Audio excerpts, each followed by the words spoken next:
வணக்கம். குமுதா சிவகுமார். இந்த லெசனில் எக்ஸ்டெண்ட் பண்ணி போடக்கூடிய கோலங்களை பார்த்துட்ருக்கோம். இன்றைக்கி பார்க்க போகக்கூடிய கோலம் போன கிளாஸில் 9 புள்ளியில் போட்ட அதே கோலத்தை 15 புள்ளியில் போடுறோம். அந்த கோலம் பார்க்காதவங்க அதோடய லிங்க்கு டிஸ்கிரிப்ஷன் பாக்ஸில் இருக்கும், அதையும் பார்த்துருங்க. ஒரு 6 புள்ளி ஆட் பண்ணும்போது கோலம் எப்படி மாறுங்கிறத முதல்ல பார்ப்போம். இந்த கோலம் 9 புள்ளி தான் ஃபஸ்ட்டு ஸ்டார்ட் ஆகுது. இந்த கோலத்தை போன கிளாஸில் போட்டுட்டோம், அதையும் ஒரு தடவை பார்த்துருங்க. அடுத்தது 9 புள்ளிலேருந்து 6 புள்ளி ஆட் பண்ணி அடுத்த கோலம். இது 15 புள்ளியில் போடக்கூடிய கோலம். இதே இன்றைக்கி போடுவோம். இது 21 புள்ளி கோலம். இன்னொரு 6 புள்ளி ஆட் பண்ணி போட்டது. இது 27 புள்ளி கோலம். இதில் இன்னொரு 6 புள்ளி ஆட் பண்ணி இன்னும் பெரிய கோலம் கூட நீங்கள் போடலாம். எவ்வளோ பெரிய கோலம் வேணாலும் ரொம்ப ஈஸியாக போடலாம், பார்க்கறதுக்கும் ரொம்ப அழகாக இருக்கும். இன்றைக்கி 15 புள்ளியில் இந்த கோலத்தை எப்படி போடலாம் அப்படிங்கிறத பார்ப்போம். இங்கேருந்து ஸ்டார்ட் பண்ணுறோம். இந்த 3 புள்ளியை மட்டும் ஞாபகம் வச்சுக்கோங்க. இங்கே இதே மாதிரி சுழிக்கணும். சுழித்து பெண்ட் பண்ணி வளைச்சி இங்கே ஒரு பெண்ட் பண்ணும். இந்த பெண்டுக்குள்ளே 3 புள்ளி இருக்காங்கிறது மட்டும் பார்த்துக்கோங்க, அது மட்டும் கவனமாக இருக்கணும்.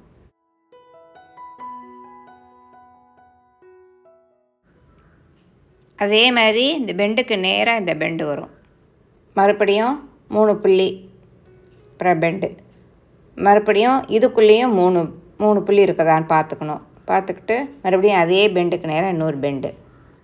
இந்த லாஸ்ட்டுக்கு வர்றதுனால சுழிக்கிறோம். இங்கேயும் சுழிச்சிட்டு அப்புறம் இந்த 3 புள்ளி கணக்கு எடுத்துக்கணும்.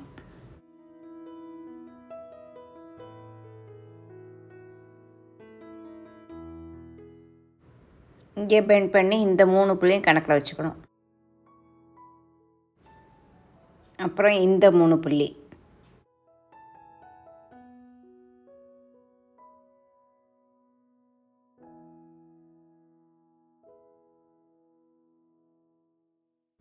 லாஸ்ட்டுக்கு வந்துட்டோம்.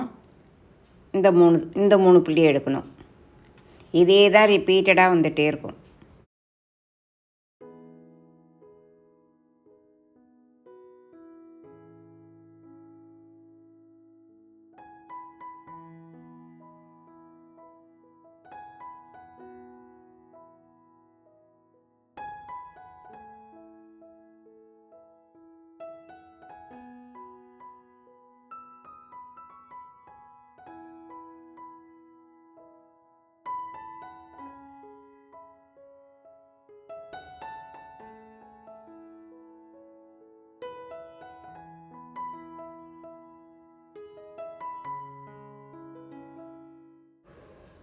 இதை அப்படியே சுற்றி எடுத்து பாருங்கள். இப்போ அடுத்த டிசைன் போடும்.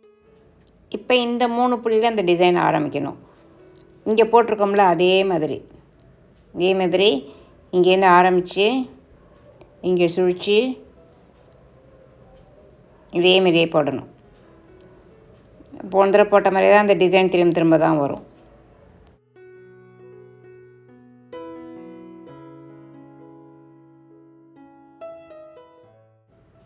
இப்போ இந்த 3 புள்ளிக்கு வந்துடுத்து பாருங்கள். அதே டிசைனை இங்கே கொண்டு வரணும். இங்கே சுழித்து இங்கே வளைச்சி அப்போ அந்த டிசைன் திரும்ப அந்த 3 புள்ளி உள்ளே வச்சு போடுற டிசைன் திரும்ப இந்த பக்கமாக வரும்.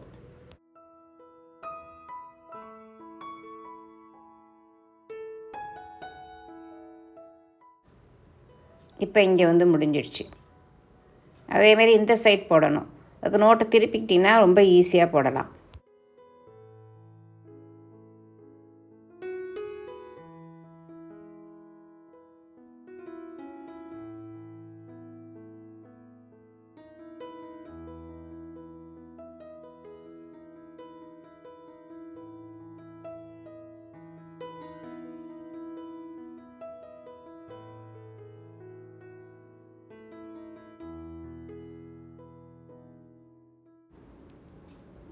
இங்கே முடிஞ்சிடுது.